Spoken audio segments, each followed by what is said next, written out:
Kásán ẹ̀yin olólùfẹ́ ìfẹ́ ni wàá ṣe dáadáa ní ṣàlàáfíà ni mo bá ẹ̀yin olólùfẹ́ mi ẹ̀tì wọ́n ti bá ti yọ báyìí mo fẹ́ gbé ilé wà lórí fíìmù tẹ̀bà lọ ẹ̀rọ fíìmù tí mo gbé wa lọ́tẹ̀ yìí ó ṣe Yorùbá movie o English movie mo lè rí pé fíìmù yìí ó make sense kò make sense tí mi ò bá jẹ́ kí ẹ̀yin olólùfẹ́ mi tẹ̀ bá rí tí mo bá sọ̀rọ̀ nípa ìfẹ́ ẹ̀yin ti tèmi ẹ lọ sí orí YouTube kẹ́ lọ wo second chance ìgbà tí mo ṣe rí àwọn 3 beautiful women àwọn powerful women pẹ́pẹ́ tí mo ti rí wọn papọ̀ mo sọ pé fíìmù yìí it's a banger is a must ẹsẹ̀ gbọ́dọ̀ wò ní ẹ̀yin olólùfẹ́ mi ẹ lọ sórí YouTube kẹ́ lọ wo second chance ṣẹ́rí fíìmù yìí àwọn mẹ́tẹ̀ẹ̀ta yìí wọ́n deliver like wọ́n lù wọ́n yẹn ṣẹ́rí Uche Montana lọ́yà lòun tiẹ̀ nínú movie yẹn ṣẹ́rí BAMBAM kẹ́kẹ́ mú BAMBAM now ex-BBA now BAMBAM tiẹ̀ business woman lòun ẹ̀dẹ̀rí BIMBO ADEMOYE Esther Izo àwọn pípọ̀ yìí wọ́n deliver ní fíìmù yẹn o ṣẹ́rí fíìmù yìí ó sọ̀rọ̀ nípa trust ó sọ̀rọ̀ nípa relationship ó sọ̀rọ̀ nípa past ó sọ̀rọ̀ nípa family like kò sí ẹsẹ̀ máa rí 1 or 2 dìmú nínú movie yìí kò sí nínú fíìmù yìí ó lè ti jákà mọ́ pé téèyàn bá wà ipòkípò tí ẹ̀dá bá lè wà láyé your partner ìzídà bójú ọkọ yín o bójú boyfriend yìí o ipòkípò tí èèyàn bá ti find out ìṣètò jẹ́ pé gbọ́dọ̀ jẹ́ kí ọkọ yín mọ̀ ẹ má hide ẹ̀fọ́ ọkọ yín wò wọ́n máa sọ pé game tó bá máa pọ̀ tó máa pọ̀ bọ̀ ẹni bá nífẹ̀ẹ́ yín tẹ́sí ṣàlàyé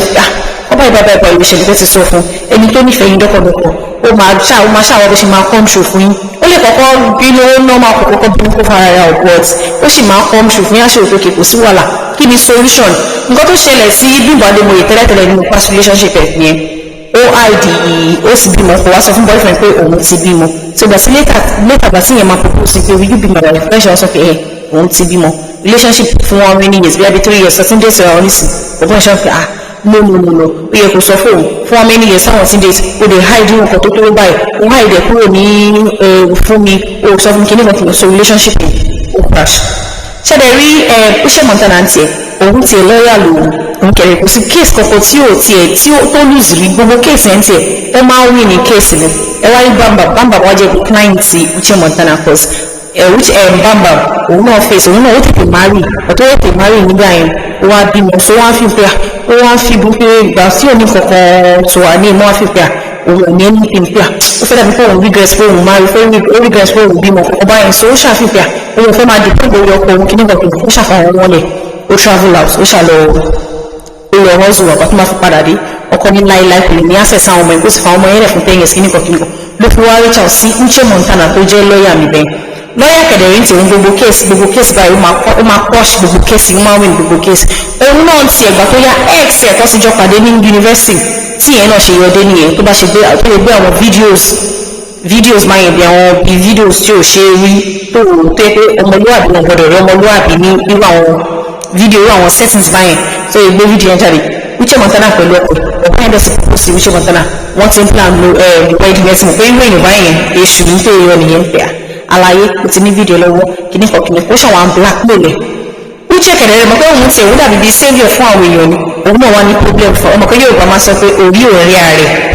òun ló ṣàyẹ̀wò Uche Montana sí ìyẹn wọn blackmail wọn fún lówó tó gbà tó wáyé wá reach out sí ọ̀rẹ́ ẹ̀ ìyẹn BIMBO pé àkọ́bá ìbára ìlú ṣe BIMBO àlùgbò lásìkò yìí ó máa sọ fún ọkùnrin ni nǹkan tó ti ṣẹlẹ̀ yìí you go tell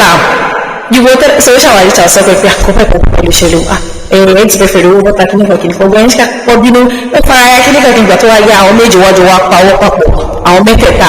àti ex BIMBO ADEMOYE tí wọ́n propose ti gbogbo wọn ṣàwá parapọ̀ wọ́n ṣàwá jàwé ẹ̀yẹ olólùfẹ́ mi tí mo yẹ sọ yìí kò dùn èmi kọ̀ rọra bí ìrẹ̀ fún yín ni ẹ lọ sórí YouTube kẹ́ lóhùn nǹkan tó ṣẹlẹ̀ nínú second chance everybody wey is our second chance because at the end like everybody dùn gbogbo nǹkan tó ṣe wọ́n tẹ́lẹ̀tẹ́lẹ̀ padà wá rí solution sí ẹ̀yin ti tèmi ẹ má dọ̀ lórí movie yìí o ẹ lọ sórí YouTube kẹ́ lọ wo second chance ẹ sì mọ̀ náà mo ṣe like Uche Montana gbogbo nǹkan lọ́ni mo like BAMBAM mo like BIMBO ADEMOYE wọ́n deliver àti maria lọ́jọ́ mi láì tún sórí movie mi tí mo fẹ́ gbé yín débẹ̀ yín ẹ̀wọ̀n náà ẹ̀yin ti tèmi èyí ti sin màá tó wá gbé yín débẹ̀ pọ̀ ilé English movie ni o mo fẹ́ kẹ́ lọ ẹ̀yin ti tèmi do ẹ̀yin tẹ̀ bá understand English wọ́n translate ẹ̀ so ẹ̀ máa lè understand nǹkan tó ṣẹlẹ̀ ní movie ẹ̀yin ti tèmi àti maria lọ́jọ́ mi ó dìgbà toodles.